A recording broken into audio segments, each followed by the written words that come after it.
So பதவியேற்பு விழா முடிஞ்சு அடுத்து சட்டமன்றம் கூடுது. அதில் தான் சட்டமன்ற உறுப்பினர்கள்லாம் பதவியேற்பாங்க எல்லாருமே. அதில் விஜய் உட்பட பதவியேற்கிறது அதெல்லாம் நடந்துச்சு.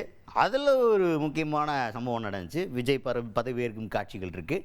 அதுபோக ஒரு முக்கியமான ட்விஸ்ட் இருக்குது. அதெல்லாம் என்னென்ன அப்படிங்கிறத பார்த்துருவோம் வாங்க. முதல்வர் ஜோசப் விஜய் அவர்கள், அவரும் அவங்களுடைய சட்டமன்ற உறுப்பினர்களும் எதிர்க்கட்சி சட்டமன்ற உறுப்பினர்கள் அப்புறம் எல்லாருமே பதவி இருக்கிறாங்க.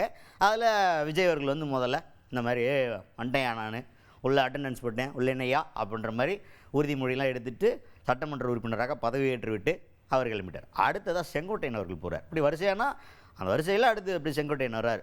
அப்போ வரும்போது எல்லோரும் என்ன சொன்னாங்க அப்படின்னு பார்த்தீங்கன்னா, பரவாயில்லையா ஃபோட்டோ இன்னும் இருக்குது பேக்கெட்டில், ஐயோ ஜெயலலிதா அம்மையார் ஃபோட்டோ இருக்குது, பரவாயில்ல ஜெயிச்சு சட்டமன்றத்துக்குள்ளே வந்து அமைச்சராக போகிற நேரத்தில் கூட வச்சுருக்காருல ஃபோட்டோ வச்சுருக்காருல எடுக்கல, அதில் பார்த்தா கரெக்டாக இருக்காருயா, அந்த ஸ்டாண்டில் கரெக்டாக இருக்கார் ஐயா அப்படின்ற மாதிரி பயங்கரமாக பேசுகிற மாதிரி இருந்துச்சு. செங்கோட்டையன் அவர்களுடைய பதவியேற்பு நிகழ்வின் போது அவர் சட்டப்பையில் ஜெயலலிதா அம்மையார் அவர்களுடைய புகைப்படம் இருந்த தருணம். தேர்ந்தெடுக்கப்பட்ட செங்கோட்டையன் நான் சட்ட முறைப்படி நிறுவப்பட்டுள்ள இந்திய அரசியல் அமைப்பின் சட்டத்தில் உண்மையான நம்பிக்கையும் பற்றுறுதியும் கொண்டிருப்பேன் என்றும் இந்திய நாட்டின் இறையாண்மையும் ஒருமைப்பாட்டையும் நிலைநிறுத்துவேன் என்றும்